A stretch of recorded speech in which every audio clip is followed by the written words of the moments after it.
but it's Mixtape. We're here with Grammy-nominated Nipsey Hussle. Yes, sir. Thank you for coming out, and I do want to start there. What did that feel like this year? Obviously, didn't get the win, but for someone who's been doing it independently and having their fans directly buy from them, very rare in today's market. What did that mean to get that recognition? It was obviously something we was all happy about, inspired. We try not to be validated by opinions, but regardless, you gotta feel the shift and you gotta feel the recognition. Yeah. So more than anything, like I tell people, we artists, so we want to be recognized for the art.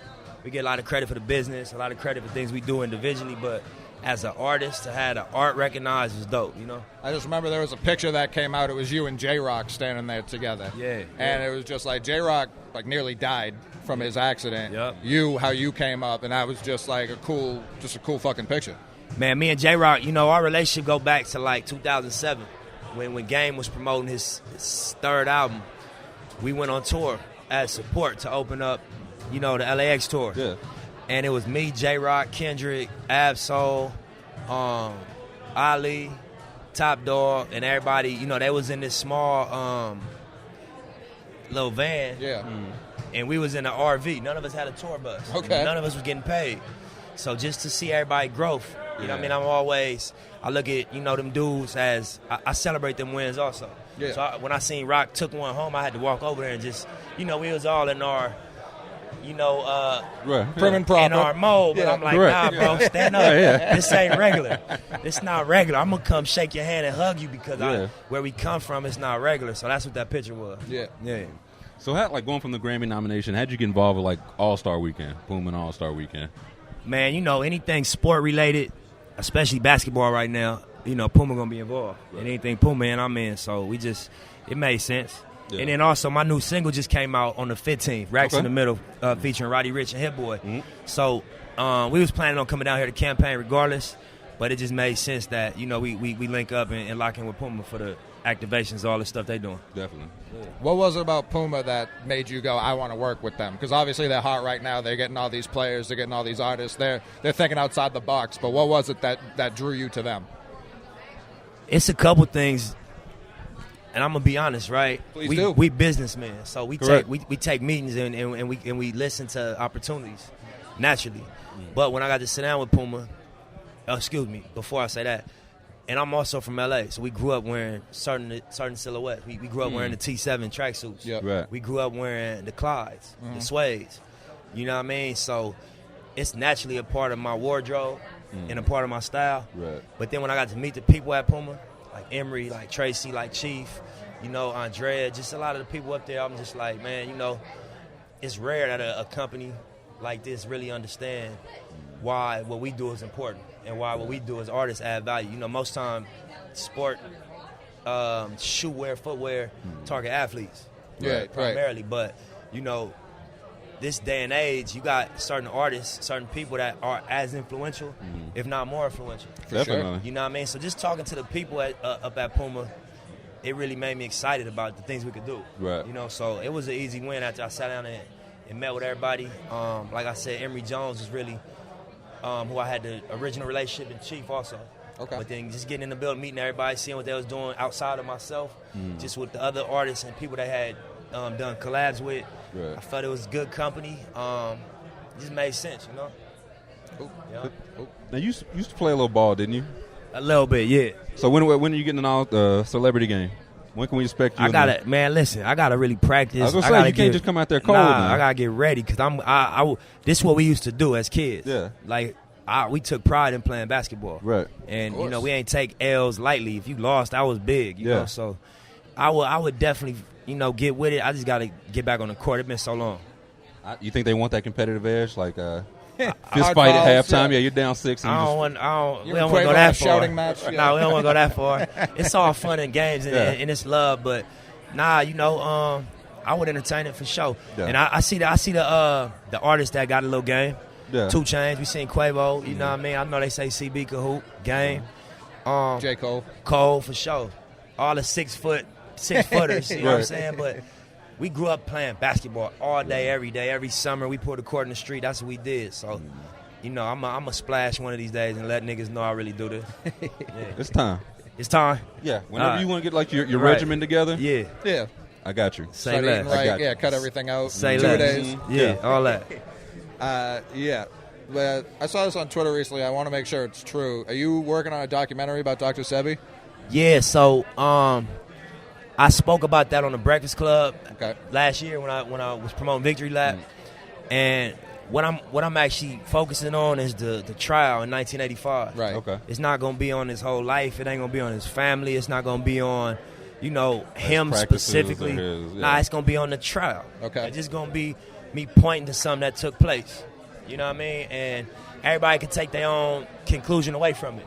But I feel like if we was aware of this trial that happened in 1985 when a person was accused of falsely advertising that he cured AIDS, went to court, got tried in court, and was found not guilty, I just think that's interesting. Yeah, something, for sure. It's something to dig around there. It's a story. Yeah. People just don't know a lot about it. Yeah, and it's like, you know, whether you a health fanatic or you just somebody that, you know, watch interesting stories. Yeah. That's how I want to present it. I don't want to persuade nobody to go vegan, plant-based, get on alkaline. Yeah. I don't want to do that. I just want people to see the information. Right. And then from there, the way it impacted me, I feel like it'll impact whoever watch it. Right. So that's my goal. I want to put the story on the platform. Okay. Yeah. Okay. So do you, branching off of that, do you find yourself getting into like YouTube rabbit holes of just very interesting things that like make you raise your eyebrow? I try to stay away from it. Smart. I know we all guilty of getting sucked in, but Of course. you know, I try not to just be a online conspiracy theory. Believe everything. Yeah. Yeah, nah, that's not it. I'm more like the An information. offline The conspiracy. information was very not offline. Nah, the info was just very important and very inspiring, and so I embraced it. Okay. Yeah. Well, we know you're very busy today. We appreciate you coming out. Much love. Shout out Puma. What's the name of the single again? It's called Racks in the Middle, produced in by the Hit Boy featuring Roddy Ricch. It's up on all streaming platforms. Video coming out soon. New album coming this year. Victory Lap, Grammy nominated. Yeah, There Hustle, it all is. that. Nipsey, thank you very much, man. Appreciate you. bro. Respect. Of course. Yeah. Appreciate you, boss. My brother. All right, we're here. Puma Hoops, of course, with Deandre Ayton. Thank you for joining us. First All-Star weekend. Thoughts? A lot of work. You know, it's a lot of important people around here, and I just been like, you know, just really picking my pieces on what I like, and you know, on this experience I'm really experiencing, and just everybody just having a great vibe off the court. You know, there's a thing where we can compete as competitors on wanting to kill each other just for a win. Sure. And there's another way, you know, you just can actually be human and just get to know one another. So Right. that's what I've been emphasizing a lot, on just knowing guys I haven't spoken to or seen before. So, yeah. I thought you were going to say the first part. You wanted to emphasize the killing part, Yeah, that's how I am when I'm on the court. Yeah, but off the court. That's when off the the other court. side comes. Yep, I try to be cool. Yeah, ever since we sat down, you've been emphasizing that just the wanting to be a human part. You must be used to it just being a 7-foot-tall human being even before entering the NBA. So what do you want people to know, like how to come approach you, or just like out in public, like how to be cool talking to you? I mean, yeah, just approach me like a human being. You know, how would you feel? You know, you being, you know, just a normal person, average height of a person. Well, probably what makes you think 5'8". I'm a normal person? Yeah, that's what I'm saying. Like, you know, a normal person, I come up to you, 7-footer. Hey, can I get a picture with you? Yeah. First thing you'd be like, who are you? I just want to show people, like, you know, it's not an automatic yes. You know, it's like, you know, we're human. Some days we feel it. Sometimes, you know, some days we're feeling everybody's vibe, and some days we just want to be alone. So I mean, we're normal too. Now, as we know, like All-Star games, the Olympics, that's where a lot of like these super teams start. So can you tell us like what type of tampering you've been doing?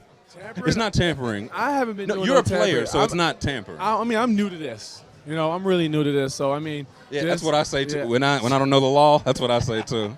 I'm new to this, man. Yeah. So, you know, I'm just really just living in the moment, really. Okay, but you know, not trying to speed everything up, but just really living in the moment. it's like maybe you walk by Anthony Davis, like, we got great food in Phoenix. Like, you just leave it at that. Yeah, I'll let you take that one.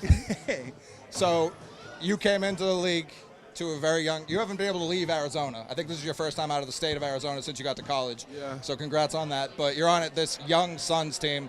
What's it been like this year playing on such a young roster and you being able to transition so easily from college to the NBA? I mean, I'd probably say the toughest thing right now is just adapting to, adapting to the area about, like, you know, it's not really a winning winning organization, and it's like a rebuilding type of process that's going on with us.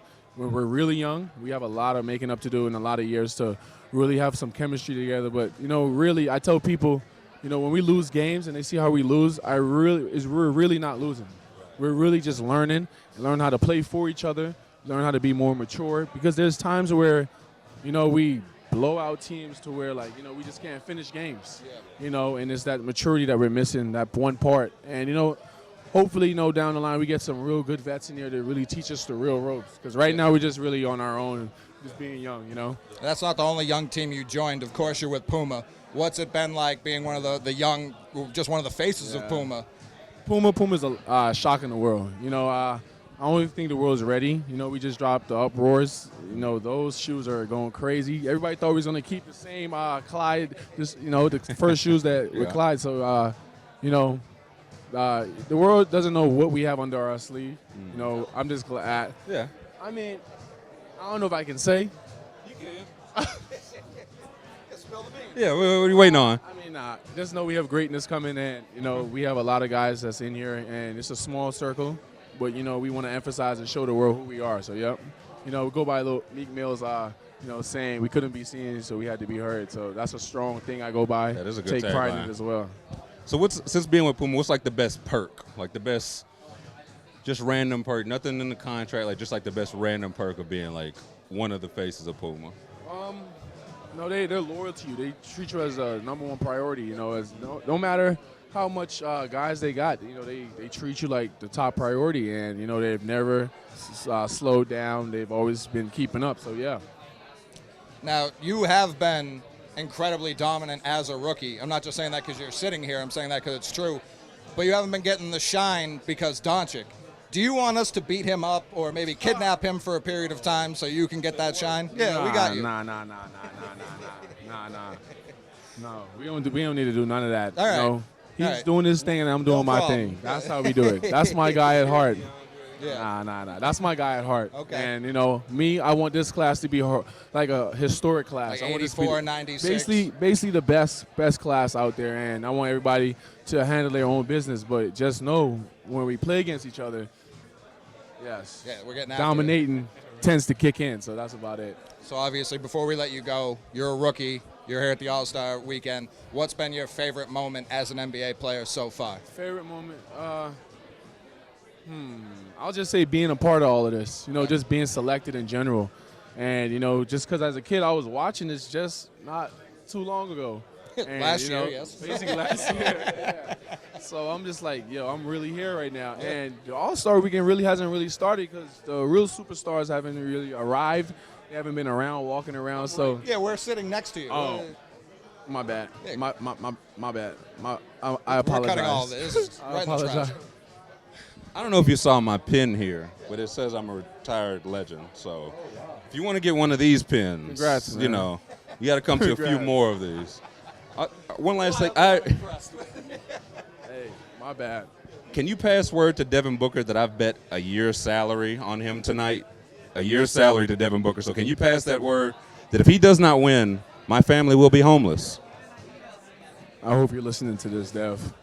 Just give him that word for me if you could. Say less. Thank you.